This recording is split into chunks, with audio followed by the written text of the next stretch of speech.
Quick little product unboxing and review for you guys today. The folks at Lamtto sent us this. It's their RC26 model, and this allows you to convert your wired CarPlay to wireless CarPlay. We all know how annoying that is. The newer cars come with the wireless CarPlay, and it's kind of a pain to have to hook up your cord every time you want it to work. It's pretty nice packaging. I always like to have these manuals checked out right away. All straightforward in English, QR code in case you don't want to be forced to read this. There's even some color display. Here's what's in the box. So start with this side. It's like you got a little reset button tool, USB-A to USB-C, and then USB-C to USB-C. This is a remote, which I'm sure I'll find quite handy. It clearly already has a battery installed. That's why it has the little plastic tab to remove when you're ready to use this remote. So that's pretty neat. Here's the module itself. It's pretty small. We're going to measure it 2 inches by 3 1/4 and a 1/2 inch thick. It's got a USB-C in the top, HDMI on the bottom, and a USB-A. And then, ready for this satisfaction?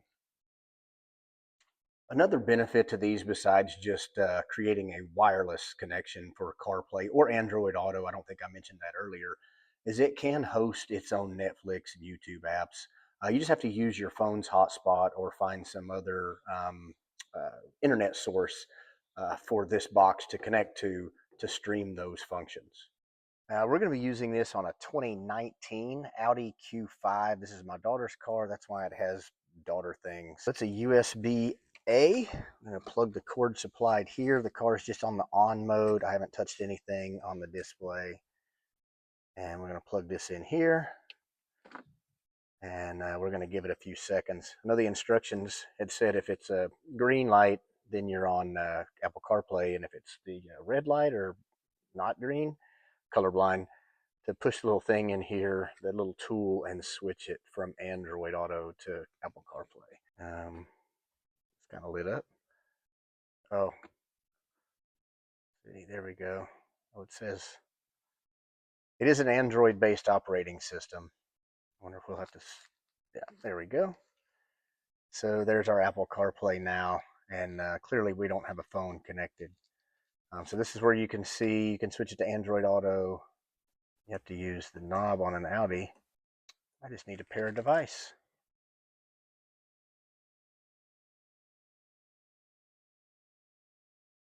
Screen may look like it's flickering. It is not in the car, by the way. That's just kind of how some LCD stuff does. But you can see it works really well.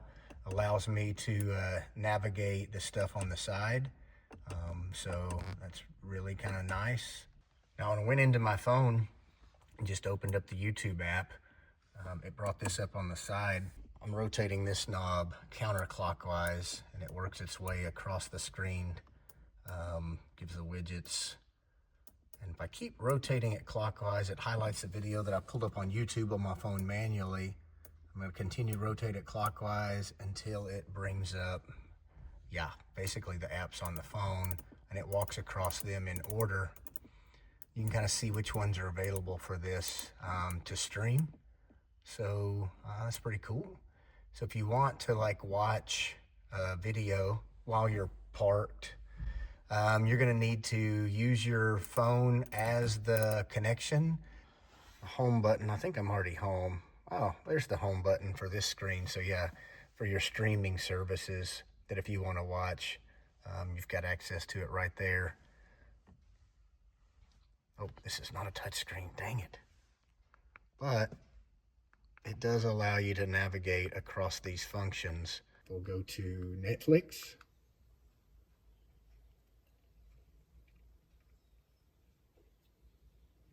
It says we cannot detect a network connection on this device. Please check network settings to connect to an available network and use Netflix. So I am going to go to the cursor with this remote. Select OK. I will go to settings, Wi-Fi. Wi-Fi is not connected.